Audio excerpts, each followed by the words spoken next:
This is Colin McGarry with Walking D-Day.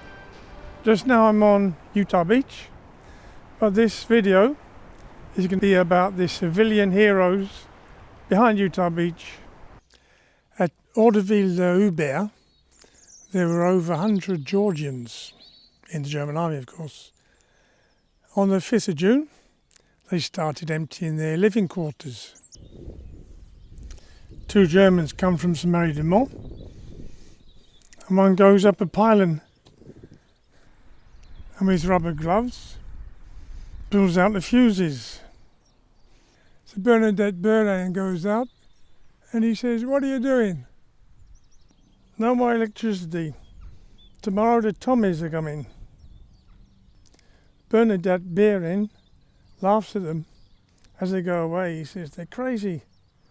They hadn't gone far before an Allied plane comes along and strafes them." The Heuguerie is a little hamlet where there was the Pierreville family and the Lefrançois family.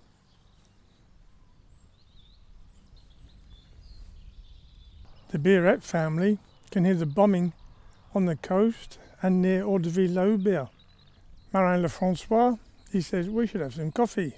They heat up some coffee, and then Bernadette goes out to see what the Georgians are doing. They're crouching by the woodpile. One of them says, "Monsieur, your friends are Tommies." Boom, boom. And he points to the broken windows in the house. Said, "La maison un peu capote." Shortly after 1:30 on the morning of the 6th, at the Broc house, 2 paratroopers turn up. So they put their hands up, and the paratroopers say, "Are there any Krauts here?" They say, "No, they left yesterday." So the paratroopers leave. Just a quarter of an hour later, 2 Germans turn up. They put their hands up again. "Are our comrades gone?" "Yeah, they left yesterday." So the Germans leave. An hour later, they saw the 2 Germans coming back as prisoners. Pierreville mansion was badly damaged and it's surrounded by craters. Just here was the bread oven, and they dug a shelter under it, and that's where they go if there's a bombing. At the end of the avenue, 2 children were approaching. Madeleine was carrying her little brother. She would go down in a crater, then up the other side. Monsieur Broc went out to meet them and carry them to the house. The girl was in shock. Her mother had just been killed by a bomb.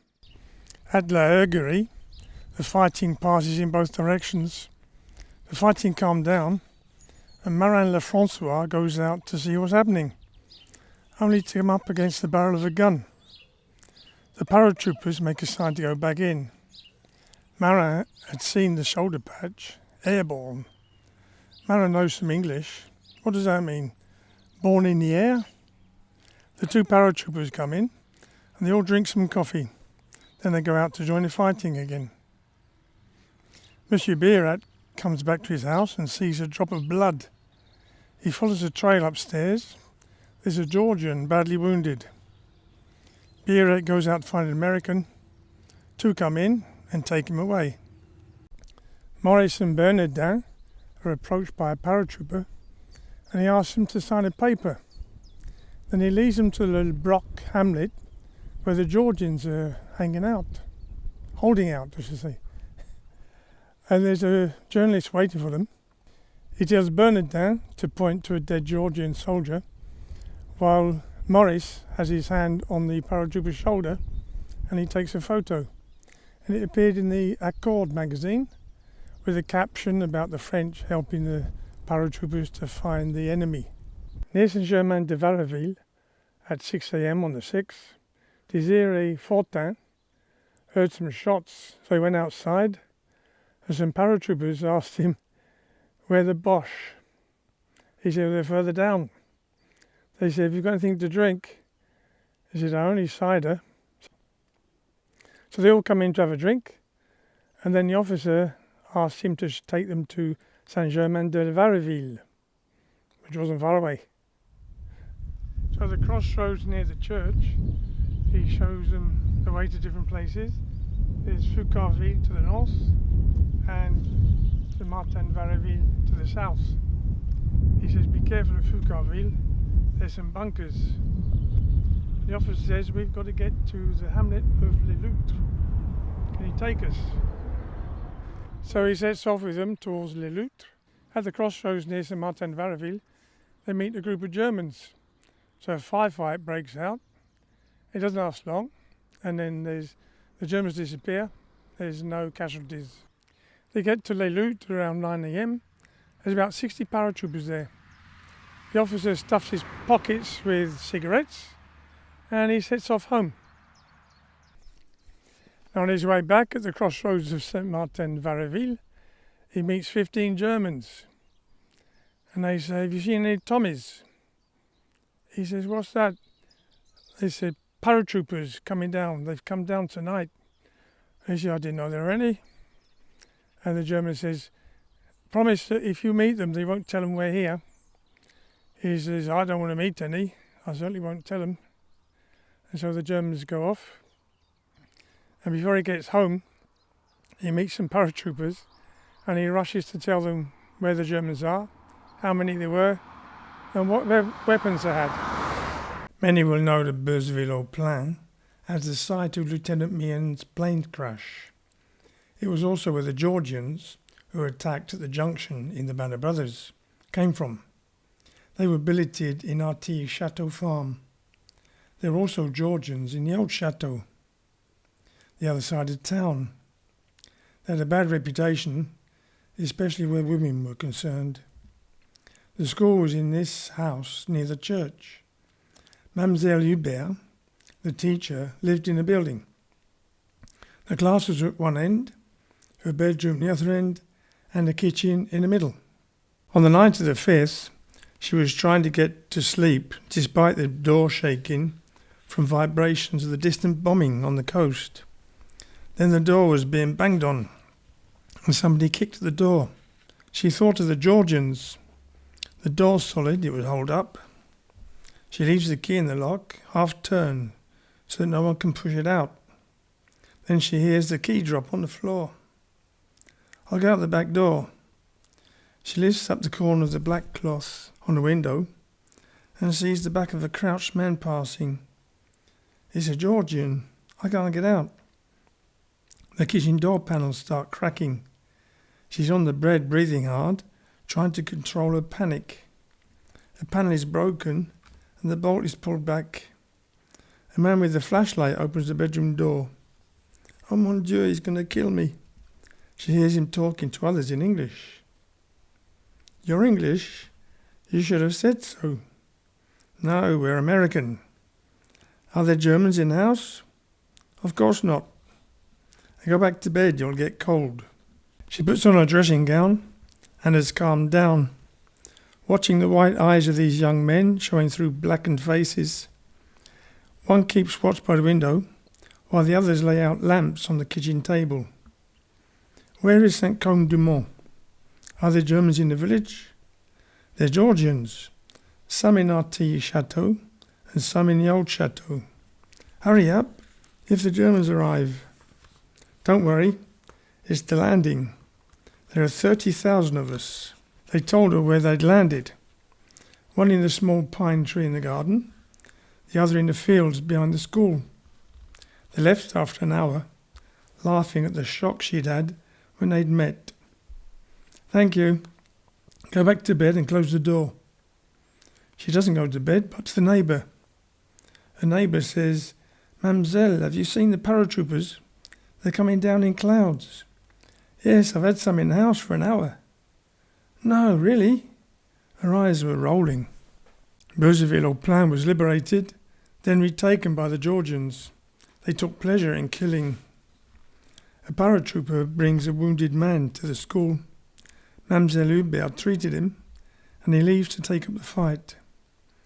Around 3 p.m, the same soldier comes back, demoralised. He's leaning with his hand on the wall. My body's being killed. Sit down, take a rest. He asks her name. She tells him and asks for his. Bill Smith, she heard. Probably Bill Smith. A vehicle stops in the road and some Germans get out. Bill closes the door, turns the key twice and puts it in his pocket. Picks up his musette bag and stuffs it in the oven. Then takes her by the hand and heads for the staircase in the bedroom. In the attic, he grabs a red eiderdown, folds it up and sits on it on the top step with his feet on the lower step. He can cover the turning stairs with his carbine. Pray, he says, I've only got 3 bullets. The Germans are banging on the door. Then they go at it with an axe, but the solid oak holds up. Then the Germans leave. Give me the key, she says. He doesn't want to. He's worried she'll give him away. Give me the key, she pleads. He gives it to her, and she leaves him sat there alone on the top of the stairs. She's just passing the window when a second car stops. The courtyard gate bangs, and they're banging on and kicking at the door. Mademoiselle Hubert is pressed against the wall between the door and the window. The officer peers through the window, cupping his hands to cut the reflection. They give up and leave. She opens the door and locks it behind her, then runs to the neighbours. She just cleared the road before the truck came and stopped. The Germans were searching the village. She could see them banging on her door, but it held. If they'd gone round the back, the door was broken and the bolt was on the floor. The Americans were just 50 yards away at the end of the road. The fighting started again. Heavy casualties on both sides. As night fell, the fighting ceased. At Artilly, the Georgians put up stiff resistance. They ran out of ammunition and just had knives. The Americans stopped any reinforcements coming. The Georgians fought to the death of the last man. Mademoiselle Hubert didn't dare go out. She stayed with her neighbour all night. In the morning she ventured back to her house, worried what she might find. She called up the stairs. Bill? No answer. She was about to go up when she felt somebody behind her. It was Bill. Thank you, mademoiselle. You must have been scared, Bill. He shows her his musette bag. It was full of charges and bullets. Weapons bundles have been dropped by parachute. I won't be afraid again. He thanked her again and left to find a new battle. Now many of you will know Marmion at Ravenoville. It was a commandateur, also known as WN14A. Jean-Baptiste Lao, he was doing obligatory work service here. He had to saw a tree, and the guard, that they called Papafontre, was overseeing him, and he only had a small saw. So he said to Papafontre, he said, I need a 2-handed saw. He made the sign with 2 hands. So he went off to Ravenoville. He went to see the carpenter. He said, have you got a 2-handed saw? He said, yeah, but it's blunt. He said, it don't matter, I don't want it. Hide it. And he went to see all the men in the Ravenoville.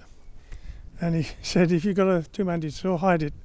And he got them to sign a paper saying that they didn't have a saw. So he got back to Papafontre and he said, there's no saw. So he hauled him in front of the commandant. He said, you'll be in trouble. And then Papafontre took him behind the house and he said, move this turf from here to over there. And so Papafontre went away.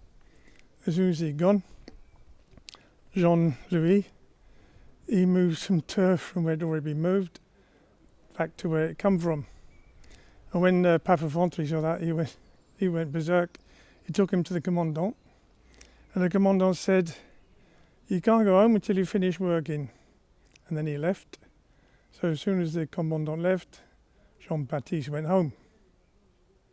Home is a bit of an exaggeration. They actually lived in the barn in the hamlet of Mesnil. They'd been forced out of their home by the coast because that was out of bounds, so they lived in the barn. Around midnight, here's bombing on the coast. They were trying to cook on a smoky stove in the barn with no chimney. There was a banging on the door. Must be the Germans come to fetch him. He opens the door and there are 4 soldiers there. Any Boche here? No, no Boche. Where are we? They said. You're at the Mesnil hamlet. How far from the road are we? Well, you're right by the road to St Marcouf. I'll be careful at Beuzeville. There's guards at the crossroads. Oh, we've got some men who are going to attack the commandature at Ravenoville. Which way is that? He said, I'll take you there. And they started off. He thought this would be fun. So he led them towards Ravenoville, explaining how it was set up. And he said, when I lay on the ground, we'll be a few hundred yards from the farm. The officer translates to the other men. They're walking on the grass, spaced about 20 yards apart. And he dives on the floor, and they carry on. But his curiosity got the better of him, and he follows them. The only weapon was a cricket they'd given him. As a paratrooper was getting near the barbed wire, a shot rings out, and the paratrooper is killed. The German runs towards the house, gets caught in the barbed wire. He's cut down by a burst of a Tommy gun.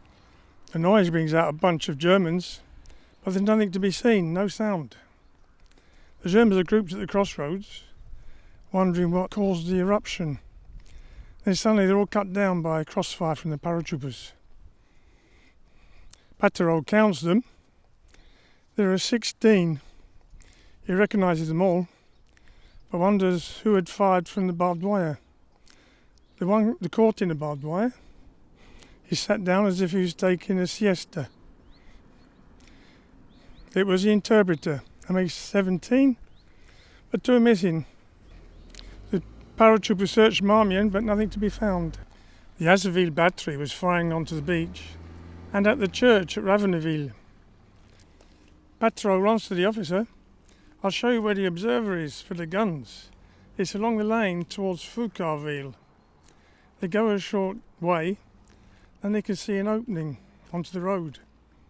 A grenade is thrown through the opening and 2 Germans come out. It was Papa Fontry and the commandant. The bull had double humiliation of Paterot being witness to his demise. Paterot was more or less commanding the scene. They were both given trenching tools. Paterot said, dig there to get the telephone lines. I bite, faster than that. The officer thanked him and said he should go home. 6 a.m. he was back at the Mesnil, but he didn't go to sleep. He had too much to tell the neighbours.